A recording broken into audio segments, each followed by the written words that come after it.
The Morrigan turned to her harbinger of death and brushed her fingers across the back of the Stormcrow's head, also to signal her to rise as well. Is Ender Resident still alive? He has not been alive for some time. He is an undead creature in service to Duca. The Morrigan replied with a statement confirming that General Ender Resident was a follower of one of the gods looking to undermine the Phantom Queen's authority over death. I will kill him permanently. At that moment, my anger became a palpable force, and once more the Stormcrow drew a deep intake of breath. I studied her intently. I think she was eating it somehow. What is she? I pondered. The Shadow Barons had creatures that could stir up emotions like fear and sadness, and they grew stronger as they triggered them in their prey. It is one of the reasons we train to suppress intense emotions. But anger was always difficult for me to hold. For a moment I saw a red nimbus flow from me, and I felt the brief burning sensation of something squeezing my neck. I felt myself calming as if my anger subsided. The feeling around my neck dissipated. You will need more than your talents as a berserker to kill a lich shadow elf girl. Yes, I need my name back. I stared at her. Why do you wear a mask, Stormcrow? Why does anyone wear a mask? The Stormcrow asked rhetorically, but I answered literally. Different reasons. I do it to terrorize my enemies, she replied. Is that why you wear one? To terrorize everyone? Her Majesty instructed me to wear a mask in the performance of my duties as her harbinger in order to keep my identity secret. That notion piqued my curiosity. Suddenly it occurred to me that serving the Morrigan by collecting dying and dead people might not be a desirable duty to someone who isn't a shadow elf or kinku. Are you a notorious criminal being punished for terrible crimes? I asked. Not currently, the Stormcrow answered after a momentary pause of consideration. What's that mean? I asked, suddenly curious. It means what it means, the Stormcrow answered. But does that mean you aren't a criminal, or does it mean you aren't being punished right now? I persisted. Yes, the Stormcrow answered, and I heard the Phantom Queen chuckle. Is the Stormcrow a criminal, Your Majesty? I directed my question to the latter.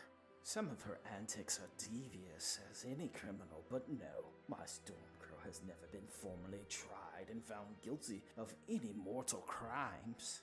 Are you hideously ugly or scarred under the mask? I asked as I tried to snatch the mask off. However, the Stormcrow was at least 2 feet taller than me and merely placed a hand on top of my head to hold me her arm's length away from her. That is an insolent question that can get you into trouble, the Stormcrow admonished. Besides that, aesthetics are highly subjective to each individual. What aesthetics? Aesthetics is the concept of beauty that includes non-visual senses such as hearing, smell, taste, personality, spiritual form, auras, and so on, the Stormcrow explained. What does she look like, Your Majesty? I directed my question to the Morrigan. She's a fetching young archfey, the Phantom Queen replied. But what do archfey look like? I had lived my entire life in and around Doomsket, which literally, until recently, was either within the Shadow Barrens or Central Temporis. Fae creatures were a rare sight outside Galamark Forest, and certainly nowhere near Doomsket. I felt an unsubtle shift of temperature. I can look like whatever or whoever I choose, the Stormcrow interjected. Even the Phantom Queen? Yes. Prove it, I challenged her remark. I wanted to know the identity of the one who took my name. Was she a doppelganger?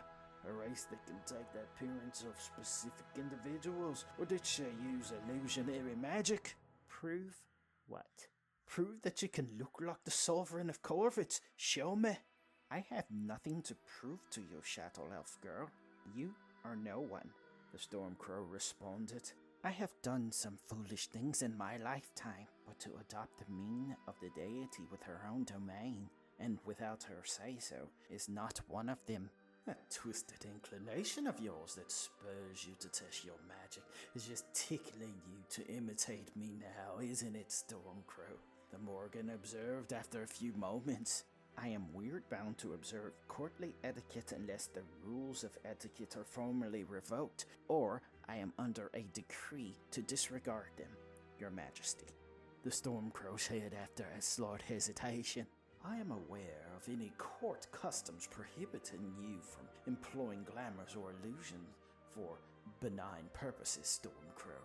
Open impersonation of a sovereign in their own court by one who is not a court jester would be an obscene breach of etiquette, Your Majesty. Far be it from you to say or do anything that would be considered inappropriate, much less obscene, Stormcrow. The Morrigan's tone was serious, but her turn of phrase made me think that the Stormcrow had said or done something inappropriate, and I looked between them in curiosity. I had watched interactions between my parents and various agents, servants, and visitors over the past 3 years, and knew that mannerisms and tones could convey one's true sentiments, which may differ from what one said. The Stormcrow bowed her head formally in acknowledgement of the remark, but offered no apology. I suspected she was smiling, but neither me nor the Sovereign of Corvette could see it. The Phantom Queen looked at me in silence for several moments. I could tell she was contemplating something, and I straightened and adopted a solemn expression with only a single glance over to the Stormcrow. Indulge the girl's request and impersonate me to the best of your abilities for a minute. As you command, Your Majesty. The Stormcrow rose to a stand and didn't ask twice for confirmation of such an unorthodox request. She immediately recited a series of eldritch syllables and gestured to pull the shadows towards her. The Stormcrow grew taller, and her wiry frame stretched until she was the same height and girth as the Morrigan. Motes of energy glimmered around her body, and the grey cloth turned purple and dark red, with her collar of black feathers mirroring the Morrigan's current dress. The black crow mask flattened and turned into a white porcelain expressionless face mask. Do you believe me now when I say I can look like whoever I choose? The Stormcrow turned Phantom Queen inquired, but she spoke with the same timbre, pitch, and accent of the Sovereign of Corvettes. You even sound like her, I agreed. The Stormcrow turned imitation Phantom Queen held out her hand, and one of the birds flew to her and perched on her forearm. She proceeded to gently stroke the bird. After a few moments, the bird realized there were two Morrigans, and with a shriek at the Stormcrow, it took flight, confused at the display. Bravo, Stormcrow, you fooled my pets, the Phantom Queen applauded. But the Stormcrow wasn't finished. The first time I met Her Majesty, she looked like this. She still spoke to match the former speech pattern. Once more, she started changing. This time she took the form of a tall, red-haired, pale-complexioned high elf who was dressed in a silver chainmail shirt. Purple dried hunting breeches and a silver circlet adorned her forehead. A beast-hide cloak was draped over her shoulders. Hard leather wing boots had feathers fashioned to resemble raven wings covering her feet and lower legs. She held a longbow in her left hand with a quiver of arrows at her right hip and a thin-bladed sword belted in a sheath at her left hip. I'm impressed that you remembered such a detail from an encounter over 3 centuries ago. Even my boots, Stormcrow. Well done, the Morrigan observed. Once more her body contorted, and in moments she was dressed once more in black and grey with the crow's mask still concealing her face. I'm pleased my display met with your satisfaction, Your Majesty. The Stormcrow bowed and straightened. I, however, was only more determined with my decided course of action. Did I really kill 9 soldiers? Yes, you really did. I turned to the Morrigan and pushed away the blanket that was draped over my shoulders. I was to challenge the Stormcrow for her position as your harbinger of death. She is weak, insipid, and cowardly. I am braver, stronger, and more cunning. You make a brazen declaration of profound ignorance from your pedestal, the Stormcrow remarked.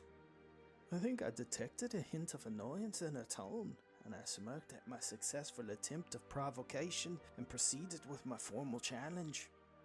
As a servant of the Phantom Queen, you hid from Indoreslan soldiers, but I killed 9 of them. That makes you cowardly. I accused her. You use magic to conceal yourself or pretend to be others. That means you're ugly and frivolous. And you let them destroy my home. That makes you weak and unfit to be the Morrigan's harbinger of death. I roared the last sentence as I drew my black iron sext at my side and rushed towards the Stormcrow and jabbed in an upwards arc to stab her in the ribs. I never saw the Stormcrow draw a thin-bladed sword. It seemed to materialize in her left hand. She swung downwards to adopt a ward stance, but instead of slashing upwards to deflect my attack, she swung her sword in an arc that started at her left side, and I felt her blade connect against my right thigh and knee. But I didn't feel the bite of a razor-sharp edge. She struck me with the flat of the sword, and lightning crackled along the blade from where I made contact, and I felt the jolt of energy vibrate along my leg that caused me to stagger, but I quickly regained my footing. Once more, the Stormcrow shifted her stance to reverse her footing. She passed her sword into her right hand and brought the blade in an upward slash. Once more hitting me with the flat of her blade. Another fork of lightning surged from my blade and through my arm. It caused me to drop the knife.